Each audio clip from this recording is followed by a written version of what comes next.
Sarah Mitchell stood in the doorway of the funeral home, clutching a tissue that had long since stopped being useful. The service for Harold, her husband of 32 years, had been modest, attended by a handful of neighbors from their small farming community and a lawyer she'd never met before. Harold had been 67 when the tractor accident took him, still strong, still working the land he'd loved since he was a boy. Sarah, at 61, had always imagined they'd grow old together, watching sunsets from their porch, finally resting after decades of hard work. Instead, she was alone, facing a future that felt as empty as the fields stretching beyond their farmhouse. The lawyer, a young woman named Jennifer Chen, approached her after most people had left. She carried a manila folder that looked official and intimidating. Sarah's stomach tightened. She knew the farm was drowning in debt, knew that Harold had been struggling for years as crop prices fell and equipment costs soared. She'd been preparing herself for the conversation where someone would tell her she'd lose everything, that she'd have to move to some tiny apartment in town, live on whatever meager social security she could claim. "Mrs. Mitchell, I'm so sorry for your loss," Jennifer said, her voice genuinely kind. "I need to discuss something with you regarding your husband's estate. There's a property." Sarah blinked, confused. "What property? We only have the farm, and I know the bank practically owns that now." Jennifer opened the folder, pulling out documents. "Your husband had an aunt, Beatrice Hoffman, who passed away about 4 months ago. She left him a property in upstate Vermont, about 200 acres, with a farmhouse and several outbuildings.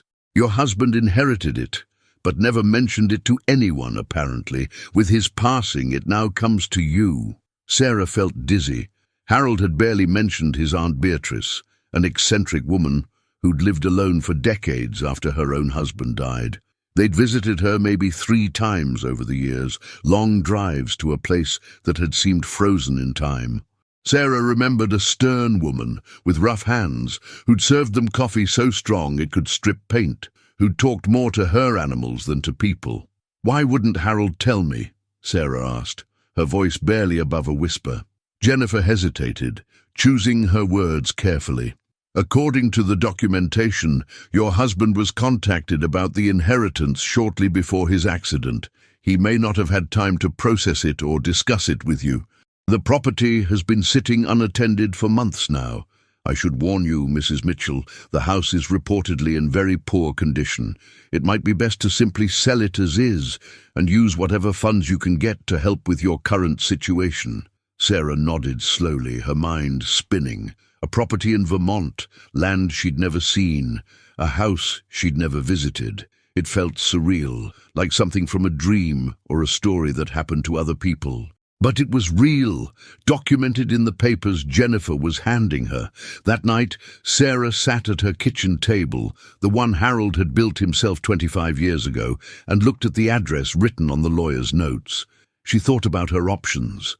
She could sell the property sight unseen, maybe get enough to pay down some of the farm's debt, buy herself a few more months or years before the inevitable. Or she could go see it, this place that had belonged to a woman she barely knew, that had somehow become part of her story. Her daughter, Lisa, called from California, where she worked as a graphic designer. She was 34 now, with her own life, her own problems. Sarah had been trying to protect her from the worst of the financial situation, not wanting to burden her. "Mom, you should go look at it," Lisa said, after Sarah explained the situation. "What have you got to lose? Maybe it's something good. Maybe it's what you need right now." Sarah wasn't so sure, but 3 days later, she found herself packing a bag, arranging for her neighbor Tom to look after the farm animals, and climbing into her old pickup truck for the long drive to Vermont. The GPS led her through changing landscapes, from the flat farmland she'd known all her life to rolling hills and dense forests. The air grew cooler, crisper. She drove through small towns with white churches and covered bridges, places that looked like postcards. Finally, after nearly 7 hours, she turned onto a rutted dirt road, marked only by a faded mailbox with Hoffman barely visible on its side. The road wound through thick woods for nearly a mile before opening into a clearing. Sarah's heart sank the moment she saw the property. The farmhouse was a disaster. A two-story structure with peeling paint, sagging porch, and several broken windows. The roof had clearly been leaking for years, with visible damage and missing shingles. Outbuildings surrounded the main house, all in various states of decay. A barn, once painted red but now faded to a greyish pink, stood at an angle that suggested its foundation had partially given way. Everything looked abandoned, forgotten, left to rot. Sarah parked the truck and sat for a moment, fighting back tears. This wasn't salvation. This was just another problem, another burden. She could already imagine the cost of repairs, the impossibility of making this place livable or saleable. Jennifer had been right. She should just sign whatever papers would let her sell it for whatever pittance she could get. But then she heard it. A sound so faint she almost missed it over the wind rustling through the trees. A cry, weak and desperate, coming from somewhere near the barn. Then another joined it and another, until the air filled with a chorus of sounds that made her blood run cold. Sarah opened the truck door and stepped out, her legs stiff from the long drive. The crying grew louder, more insistent. She walked slowly toward the barn, her heart pounding, not sure what she was about to find. The barn door hung crooked on its hinges, partially open. Sarah pulled it wider, and the smell hit her first, overwhelming and awful. Then her eyes adjusted to the dim interior, and she saw them. Cats. Dozens and dozens of cats. Maybe more than 100 scattered throughout the barn in various states of desperation. They were everywhere, huddled in corners, perched on rotting hay bales, lying listlessly on the dirt floor. Some were so thin, their bones protruded sharply through matted, dirty fur. Others had eyes crusted shut with infection. Kittens, barely old enough to be weaned, mewed pitifully beside mothers too weak to care for them. The water buckets were empty, coated with green algae and debris. Whatever food had been there was long gone, leaving only the evidence of rodents and decay. Sarah stood frozen in the doorway, her hand covering her mouth, tears streaming down her face. She'd grown up around animals, had always kept barn cats on their own farm to control mice, but she'd never seen anything like this. These weren't feral cats that had wandered in. These were domestic animals, pets that someone had been caring for, feeding, sheltering. Her husband's Aunt Beatrice must have been rescuing them, taking in strays and abandoned cats, giving them a home. And when she died 4 months ago, they'd been left here with no one to care for them, slowly starving, drinking from puddles when it rained, dying one by one. An orange tabby, so skinny it looked like a skeleton covered in fur, dragged itself toward her, crying weakly. Sarah knelt down, and the cat pressed against her legs with what little strength it had left. She felt its ribs, its backbone, every bone in its frail body. "Oh, God," she whispered, her voice breaking. "What do I do? What am I supposed to do?" She pulled out her phone, but there was barely any signal this far out. She walked back toward the house, finally getting enough bars to make a call. She tried the local animal control first, explaining the situation to a man who sounded overwhelmed, even before she finished describing what she'd found. "Ma'am, we're a small county operation. We've got maybe 6 kennels and 1 part-time officer. If you're talking about 100 cats, we can't handle that.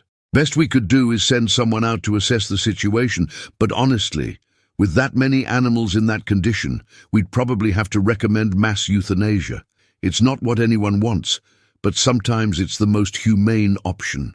Sarah felt sick. She hung up and tried calling veterinary clinics, finding numbers online for the nearest towns. The first 2 she reached were small practices that couldn't possibly handle an emergency of this scale. The third, a clinic about 40 minutes away, had a veterinarian named Dr. Marcus Rodriguez, who listened carefully to her description. "That's a catastrophic situation," he said quietly. "I can come out tomorrow and do an assessment, bring some supplies. But Mrs. Mitchell, I have to be honest with you. The cost of treating that many animals, even if we could save them all, would be astronomical. We're talking thousands, maybe tens of thousands of dollars. And that's not counting feeding them, housing them, finding them homes. You need to prepare yourself for some very difficult decisions." After she hung up, Sarah walked back to the barn. She couldn't leave them like this, not overnight, not even for a few hours. She found some old buckets that weren't completely destroyed, rinsed them as best she could with a hose that barely worked, and filled them with fresh water. She drove to the nearest town, found a grocery store, and bought every can of cat food they had in stock. The checkout clerk looked at her strangely as she loaded 6 bags full of cans onto the counter. "Starting a shelter?" the young man asked, trying to be friendly. "Something like that," Sarah replied, not trusting herself to explain. Back at the barn, she opened can after can, spreading the food out in various locations so the cats wouldn't have to fight over it. They swarmed the food with desperate hunger, some eating so fast they immediately vomited, then eating again. Sarah sat on an overturned crate and watched them, her heart breaking with every passing moment. She thought about her life, about the farm she was about to lose, about Harold and the years they'd shared. She thought about how she'd come here hoping for a miracle, for something that might save her, and instead she'd found this, a disaster that would consume whatever resources she had left. The practical part of her brain, the part that had kept the farm running through droughts and bad harvests and broken equipment, told her to walk away, call animal control back, let them do what they thought was necessary, sell this property for whatever she could get, and go home. No one would blame her.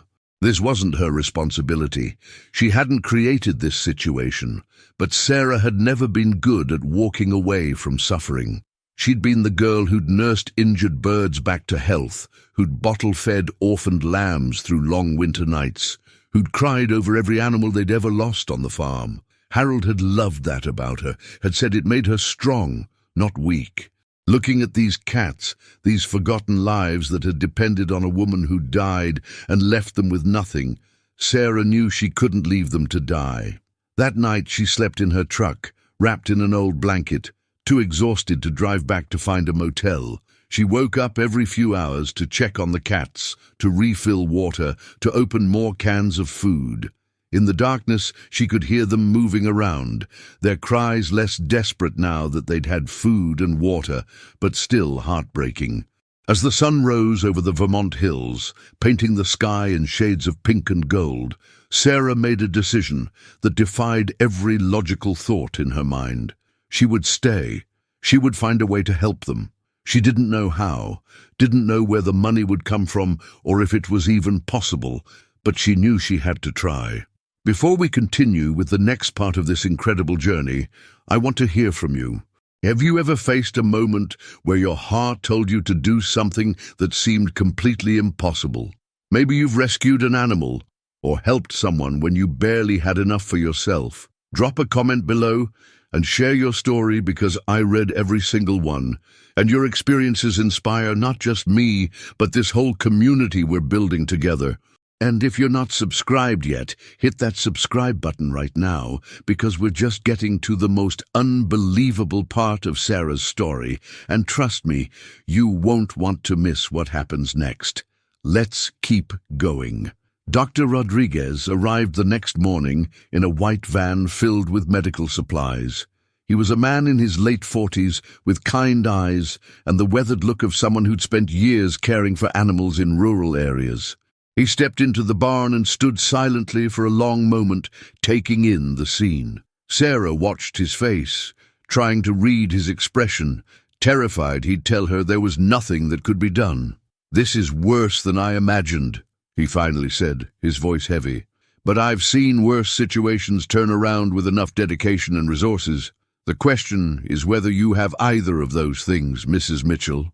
Sarah thought about her bank account, the meager savings she'd managed to protect from the farm's debt. She could maybe cover a few weeks of food, perhaps some basic medical supplies, but nothing close to what would be needed for comprehensive treatment. "I have dedication," she said quietly, "the resources I'm working on." They spent the next several hours doing triage, with Dr. Rodriguez examining cats, while Sarah took notes and tried not to cry at every heartbreaking discovery. 17 cats were in critical condition, requiring immediate intervention, or they wouldn't survive another week.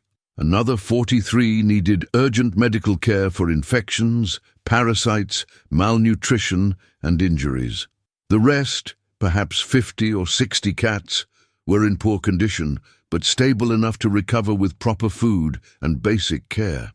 "I can take the critical cases to my clinic," Dr. Rodriguez said. "I'll treat them at cost. No profit, just covering my actual expenses. But even that will run you about $3,000, and that's me being as generous as I can possibly be. The medication, the IV fluids, the tests we need to run, it all adds up fast. And that's just for the immediate crisis. Long-term care, feeding all of them, finding them homes, that's going to require resources I don't think you have." Sarah nodded, feeling the weight of impossibility settling on her shoulders. She thanked him, helped load the most critical cats into carriers he'd brought, and watched him drive away with a promise to call her with updates. Alone again in the barn with dozens of cats still depending on her, Sarah sat down on a hay bale and let herself cry for the first time since Harold's funeral. She cried for her husband, for the life they'd built that was crumbling, for these animals that deserved better, for the impossible situation she'd walked into.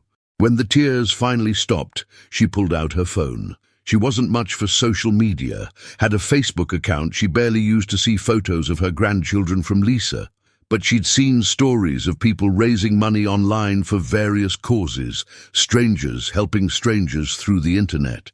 It seemed like a long shot, but it was the only shot she had. She took photos of the barn, of the cats, trying to capture their desperate situation without being too graphic. She wrote a post, her fingers clumsy on the phone's keyboard, explaining who she was, how she'd inherited this property, what she'd found.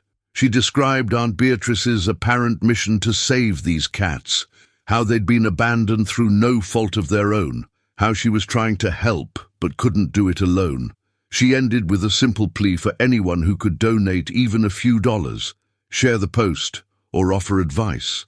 She posted it to her personal page, then found a few animal rescue groups online and shared it there too, feeling awkward and desperate. She didn't expect much. Her Facebook friends list was small, mostly family and old school friends. The rescue groups were full of people with their own causes, their own animals to save. Sarah set the phone down and went back to work, cleaning out the worst of the filth in the barn, trying to create some semblance of organization. She made a run to a farm supply store, buying large bags of dry cat food that would stretch further than cans, a huge water trough, some basic cleaning supplies. The costs were adding up, eating into her savings with alarming speed. By evening, she checked her phone, expecting maybe a few kind comments from friends. What she found made her gasp. Her post had been shared 127 times. People she'd never met were commenting, asking for more information, tagging friends, offering help. Someone had donated $50 through a PayPal link she'd hastily set up. Then another donation came through, $25 from someone in Oregon. Then $100 from a woman in Florida who wrote, "God bless you for not walking away." Sarah sat in her truck, watching the notifications roll in, tears streaming down her face again, but this time from something that felt like hope.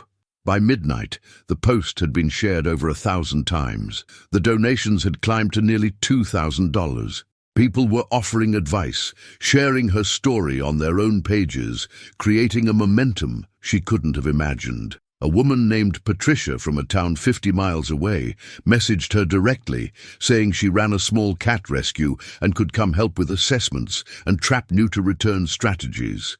A man who owned a feed supply company offered to donate food at cost. A college student studying veterinary medicine at the University of Vermont asked if she could volunteer on weekends. The next morning, Dr. Rodriguez called with an update on the critical cats. 3 had died overnight, their conditions too far gone to save. Sarah cried for those losses, for the fact that she'd arrived too late to help them, but 14 were responding to treatment, showing signs of improvement. It was a small victory in an overwhelming situation, but it was something. Over the following days, something miraculous began to unfold. Sarah's story went viral in the animal rescue community.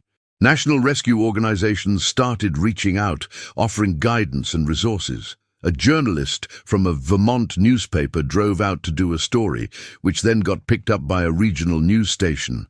Volunteers started arriving, people willing to drive hours to help clean, feed, and care for the cats. Patricia became an invaluable ally, bringing her years of rescue experience to help organize the chaos into something manageable. They set up a system, dividing the barn into sections, creating quarantine areas for sick cats, socialization spaces for the ones healthy enough to start preparing for adoption. Sarah moved into the farmhouse despite its condition, clearing out one room that was mostly intact, sleeping on an air mattress, using a camping stove to cook. Every penny of donation money went directly to the cats, to food and medicine and supplies. She documented everything, posting regular updates with photos and stories of individual cats, watching as people fell in love with the orange tabby who'd first greeted her, who they'd named Phoenix, or the tiny calico kitten who'd been near death but was now playing with toys. Within 3 weeks, the donations had reached $15,000. It was more money than Sarah had ever seen for a cause she was part of, and yet it disappeared so quickly it made her head spin. Veterinary care, even at the reduced rates Dr. Rodriguez offered, was expensive. The cats needed vaccinations, spay and neuter surgeries, treatment for everything from upper respiratory infections to feline leukemia. Food costs alone ran hundreds of dollars a week. She had to repair parts of the barn to make it safe and weatherproof. Every time she thought they were getting ahead, another expense appeared, another crisis demanded immediate attention. But the community that had formed around the rescue kept growing. A retired carpenter named Bill showed up one Saturday with his tools and spent the entire weekend reinforcing the barn's structure, refusing any payment. A group of teenagers from a local high school chose the Cat Sanctuary as their community service project, coming every Thursday afternoon to help with cleaning and socializing the cats. An elderly woman named Rose, who lived alone after losing her husband, started coming by daily, saying the cats gave her purpose and something to live for. Sarah found herself transformed by the experience. The grief that had threatened to consume her after Harold's death was still there, but it had been joined by something else, something that felt like purpose. She woke up every morning with clear goals, with lives depending on her, with the satisfaction of seeing improvement day by day. The cats who'd been skeletal were gaining weight. The ones who'd been too sick to lift their heads were now grooming themselves, playing, showing personality. Phoenix, the orange tabby, had become her shadow, following her everywhere, sleeping on her air mattress at night. Dr. Rodriguez told her that Phoenix would likely have died within days if she hadn't shown up when she did. Now he was healthy, affectionate, and completely devoted to the woman who'd saved him. Lisa flew in from California for a weekend, ostensibly to check on her mother, but Sarah suspected it was because she was worried. Her daughter walked through the barn, meeting cats, talking to volunteers, watching Sarah work with an intensity and energy she hadn't seen in years. "Mom, you look happy," Lisa said that evening as they sat on the farmhouse porch, watching the sunset paint the sky in brilliant colors. "I mean, exhausted and probably completely crazy, but happy." Sarah laughed, surprising herself. "I'm crazy. I'm 61 years old, broke, living in a falling-apart house in Vermont, responsible for over 100 cats. If that's not crazy, I don't know what is." "It's not crazy if it's what you're meant to do," Lisa said softly. "Dad would be proud of you. He always said you had the biggest heart of anyone he'd ever met." They sat in comfortable silence, and Sarah realized her daughter was right. This was what she was meant to do. Not just exist, not just survive, but make a difference in whatever way she could. The adoption applications started coming in as the cats became healthy enough to leave. Sarah was meticulous about screening potential adopters, doing home visits when possible, checking references, making sure each cat went to a place where they'd be loved and cared for. She created profiles for each cat, telling their stories, their personalities, what they'd been through. People responded to those stories, wanting to be part of the redemption narrative. Phoenix was the hardest to let go of, even though Sarah knew from the start she couldn't keep all of them.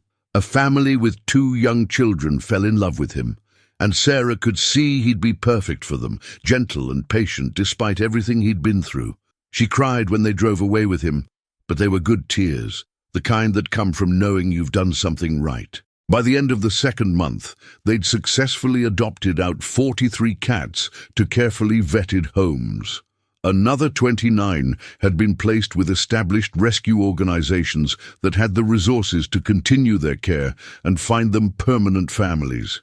The remaining cats, about 35 of them, were the ones with special needs, the ones too old or too sick or too traumatized to be easily adoptable. Sarah looked at them and made another decision that probably qualified as crazy. She would keep them. This place, this barn and farmhouse that had seemed like a burden, would become a permanent sanctuary for the ones nobody else wanted. The donations had slowed down as the viral attention faded, which Sarah had expected. The internet's attention span was short, moving from one cause to the next. But a core group of supporters remained, people who'd become invested in the sanctuary's success, who sent monthly donations, who showed up to volunteer, who checked in regularly to see how things were going. Patricia helped her apply for non-profit status, guiding her through the paperwork and requirements. They created a board of directors, developed a mission statement, established protocols for everything from intake to adoption to ongoing care. Sarah sold her farm back in Iowa, the one she'd shared with Harold, the one drowning in debt. It broke her heart, but she knew Harold would understand. The modest amount left after paying off the debts became seed money for the sanctuary, helping to cover the costs of making the Vermont property truly functional. She renovated one section of the farmhouse, making it livable, if not luxurious. The rest became storage for food and supplies, office space for managing the non-profit, a medical room for quarantine and treatment. The barn was completely rebuilt with Bill's help and donations of materials from local businesses. They installed proper ventilation, created separate spaces for different groups of cats, built climbing structures and comfortable sleeping areas. It was no longer a place of suffering, but a place of healing. Dr. Rodriguez became the sanctuary's official veterinarian, continuing to offer his services at reduced rates. He told Sarah that working with her had reminded him why he'd become a vet in the first place, that he'd been feeling burned out until her desperate situation had reignited his passion for helping animals. On the 6-month anniversary of finding the cats, Sarah stood in the barn at dawn, coffee in hand, watching her remaining 35 residents wake up and start their day. A 3-legged tabby named Tripod stretched and yawned. An elderly calico named Grandma, who'd been hours from death when Sarah found her, purred loudly from her favorite perch. A blind black cat named Shadow navigated the space with confidence, knowing every inch of his territory. These were the survivors, the fighters, the ones who'd been given a second chance, and in saving them, they'd saved her too.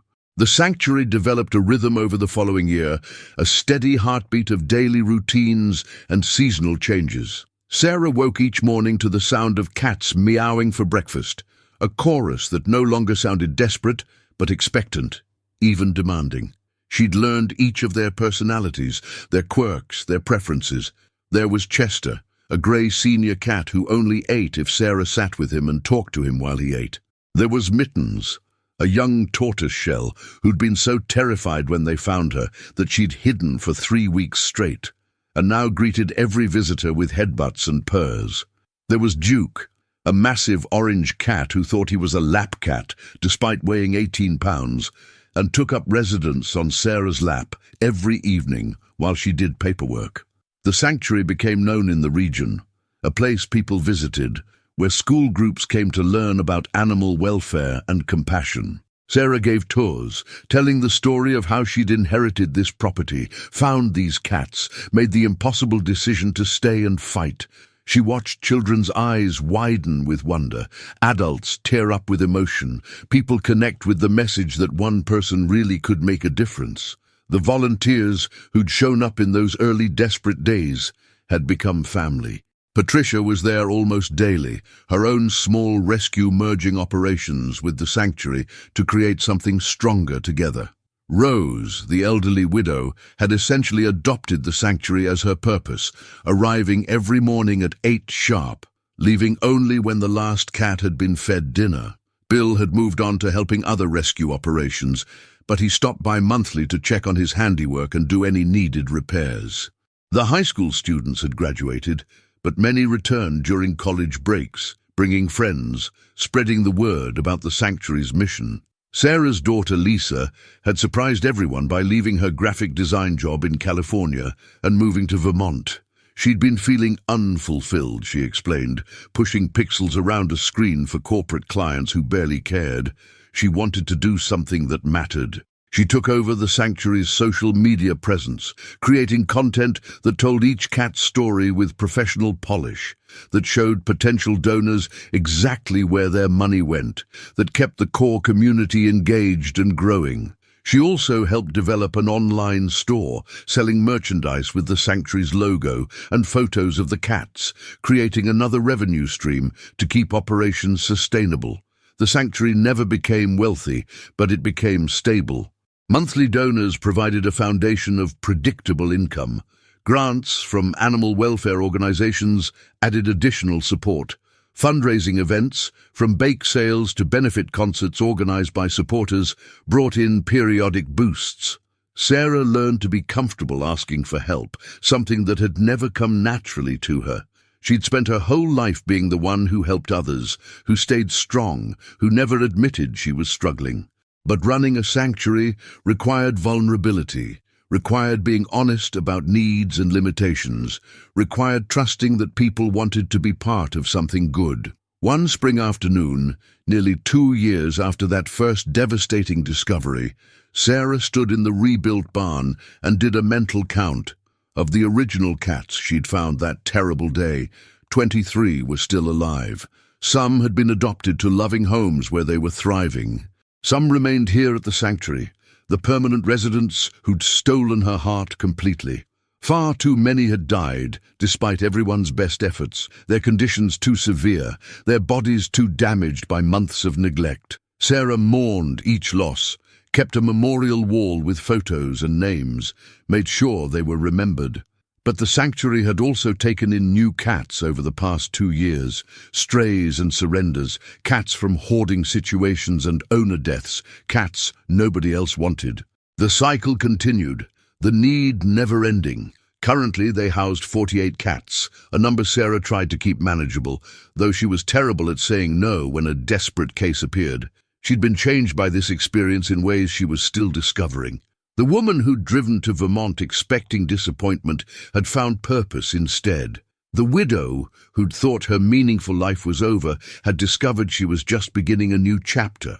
The struggling farmer's wife, who'd been drowning in debt and grief, had become an advocate, an educator, a voice for the voiceless. She'd learned to speak at community events, to write grant applications, to navigate non-profit regulations, to manage volunteers and coordinate with other rescues. Skills she'd never imagined needing had become second nature. On quiet evenings, when the work was done, and she sat in her small living space with cats draped across every surface, Sarah thought about Harold. She wondered if he'd known what would happen when he inherited his aunt's property, if he'd planned to tell her, to bring her here, to show her this hidden world his aunt had created. She liked to think he'd approve of what she'd done, that he'd understand why she'd sold their farm, why she'd chosen this impossible path. Sometimes she talked to him out loud, telling him about the cats, about the volunteers, about the small victories and heartbreaking losses. She told him about Lisa, about how proud she was of their daughter's decision to find meaningful work. She told him she was okay, that she'd found a way to keep going, to be happy again, even though she still missed him every single day. The sanctuary had given her something she hadn't known she needed, a community, a purpose, a reason to wake up fighting. It had given her the satisfaction of knowing that her life mattered, that the choices she made had tangible, visible impact. Every cat that went to a loving home, every sick animal that recovered, every volunteer who discovered their own passion for helping.